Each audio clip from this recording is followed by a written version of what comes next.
বিশ্বের অন্তত ১০৪টি দেশে অবস্থান করছে নাটোর জেলার প্রবাসীরা, যাদের অধিকাংশই সৌদি আরব, মালয়েশিয়া, কাতার, দুবাই সহ মধ্যপ্রাচ্য এবং ইউরোপীয় দেশগুলোতে। তবে প্রথমবার পোস্টাল ব্যালটে ভোট দিতে ইতোমধ্যে কমিশনের পোস্টালে নিবন্ধন করেছে নাটোরের অন্তত ১১,১৪১ জন প্রবাসী। এর মধ্যে ৯,৩৪৩ জন পুরুষ এবং নারী ভোটার রয়েছে ১,৭৯৮ জন। নাটোরের বেশিরভাগ প্রবাসী পোস্টাল ব্যালট পেয়েছেন, ভোটও দিয়েছেন কেউ কেউ। বিদেশে থেকেও জেলার স্থানীয় পছন্দের প্রার্থীদের ভোট দিতে পেরে খুশি তারা।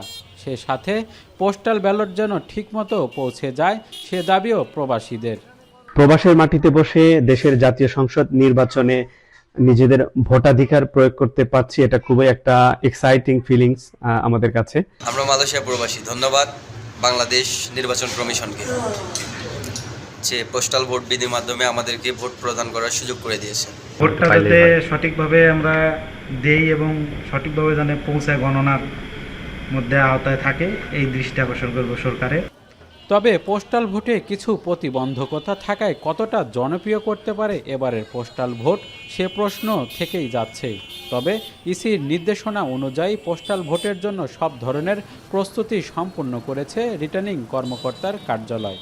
ইসি সব ধরনের অনিশ্চয়তা এবং বিভিন্ন সন্দেহের ঊর্ধ্বে উঠে এই পোস্টাল ব্যালটগুলোর সর্বোচ্চ স্বচ্ছতা এবং এর জবাবদিহিতা এবং নিরাপত্তা নিশ্চিত করে এই পোস্টাল ভোটগুলা মূল ভোটের সাথে যুক্ত করে একটি ফলাফল নির্ধারণে সাহায্য করবে। বিশেষভাবে তাদেরকে আনন্দিত করেছে, তারা ভোট প্রদান করতে পারবে এবং এই পোস্টাল ব্যালটের যে কার্যক্রম, এটি নির্বাচন কমিশনের নির্দেশনা মোতাবেক এই কার্যক্রমটি সম্পন্ন করার জন্য আমাদের একজন কর্মকর্তাকে নিয়োগ দেওয়া আছে।